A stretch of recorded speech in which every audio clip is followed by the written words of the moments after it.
সকলে কেমন আছেন? নিশ্চয়ই সবাই খুব ভালো আছেন, আমিও খুব ভালো আছি। আজকে শনিবার, বাবার বাড়ির ছাদ থেকেই ব্লগটা স্টার্ট করলাম। দেখতে পাচ্ছেন ছাদে প্রচুর গাছ, বাবা প্রচুর গাছ লাগায়, গাছের চাষ করে। যাই হোক, একে একে আপনাদের সব কিছুই দেখাবো। তা চলুন ব্লগটা দেখতে থাকুন। তা দেখুন বন্ধুরা, কত গাছ।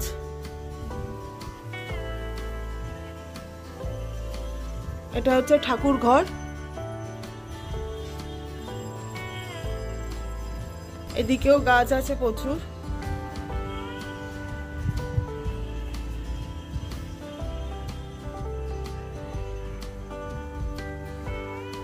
তা চলুন ব্লগটা দেখতে থাকুন, সবাই সঙ্গে থাকুন। করবো বাবা ঠাকুর ঘর পরিষ্কার। চলুন।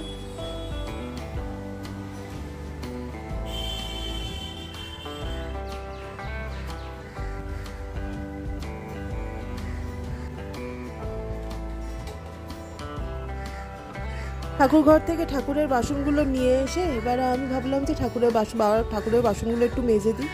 তাই এখানে ঠাকুরের যে পুরনো ফুলগুলো সেগুলো ফেলে দিয়ে আর বসে গেলাম ঠাকুরের বাসন মাজতে।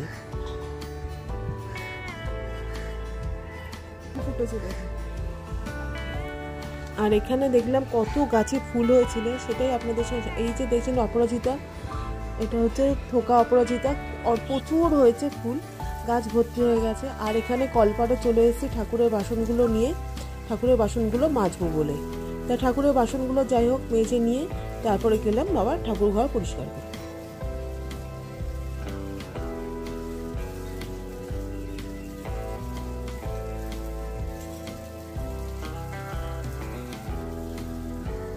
ঠাকুরের বাসন মাজা আমার কমপ্লিট।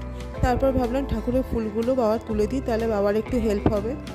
আর এই ভেবে ঠাকুরের ফুল তুলতে চলে আসলাম। আর ঠাকুরের ফুল এত ফুটেছিল যে সেগুলো তুলতে তুলতে হাঁপিয়ে যাওয়ার উপক্রম। তো ঠাকুরের ফুলগুলো একে একে সব তুলে নিলাম, তুলে বাবার ঠাকুর ঘরে রেখে ঠাকুর ঘরটা পরিষ্কার করে দিই।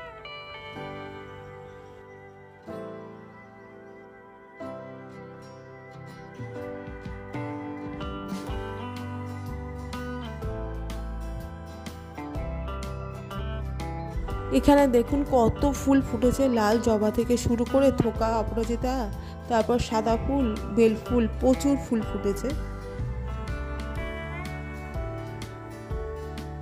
তারপর এই হচ্ছে আমার বাবার ঠাকুর ঘর। মা লক্ষ্মী থেকে মহাদেব থেকে সব ঠাকুরই আছেন। তাই ভাবলাম একটু ঠাকুর ঘরটা বাবার একেবারে মুছে দিয়ে যায়, তাহলে বাবার আর একটু হেল্প হবে। কারণ বাবার বয়স হয়েছে, এই ঠাকুর ঘরটা একটু মুছে দিলে, ঠাকুরের ফুলটা তুলে দিলে আর ঠাকুরের বাসনটা মেজে দিলে আমার বাবার একটু হেল্প হয়।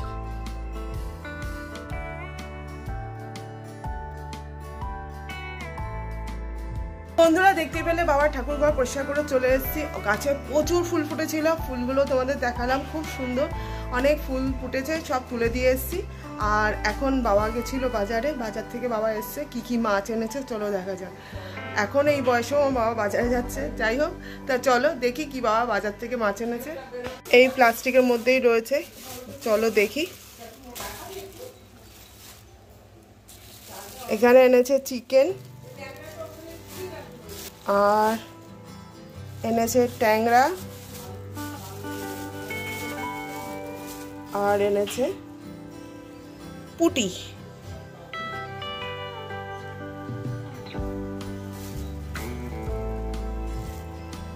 চিকেন।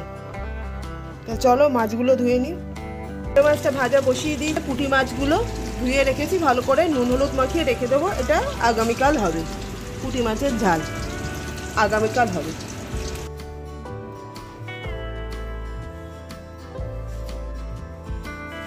বন্ধুরা দেখতে পেলে গেছিলাম মাকে নিয়ে পোস্ট অফিসে।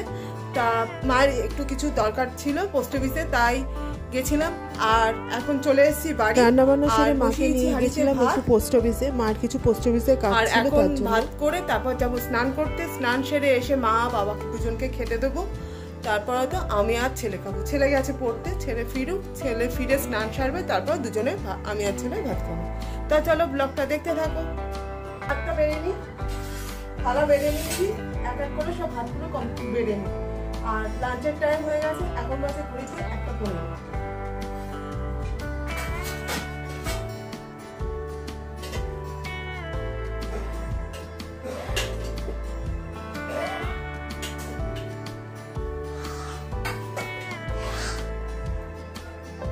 তো দেখো ভাত বেড়ে নিয়েছি, এক এক করে সবার ভাতই বেড়ে নিয়েছি।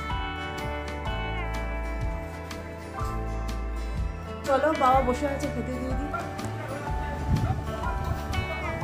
বাবা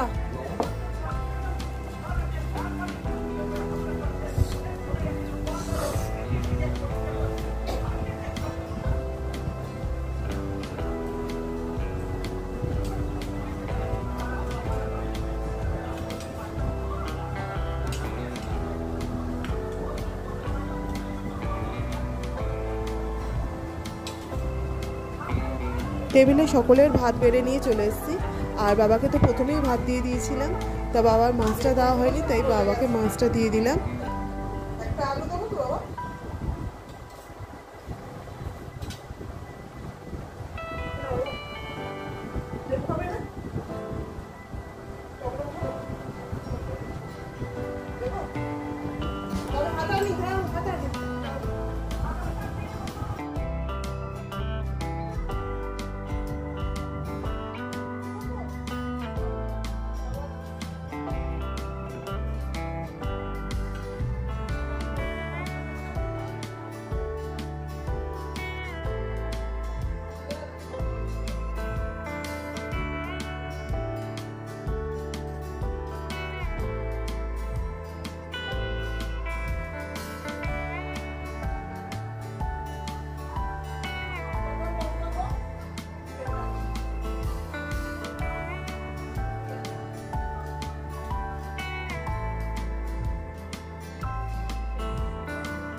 দেখো এখন রেডি হয়ে নিয়েছি, যাচ্ছি একটু বন্ধুর বাড়ি।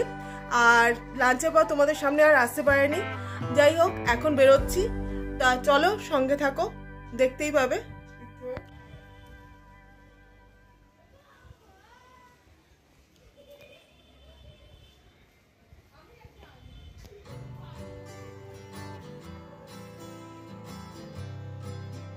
তা দেখো আমি বেরিয়েও পড়েছি, যাচ্ছি একটু বন্ধুর বাড়িতে। কারণ আমার একটা বান্ধবী খুবই অসুস্থ ছিল, তার জন্য তাকে দেখতে গেলাম আমি আর আমার এক বান্ধবী মিলে, দুজনে মিলে। ঠিক আছে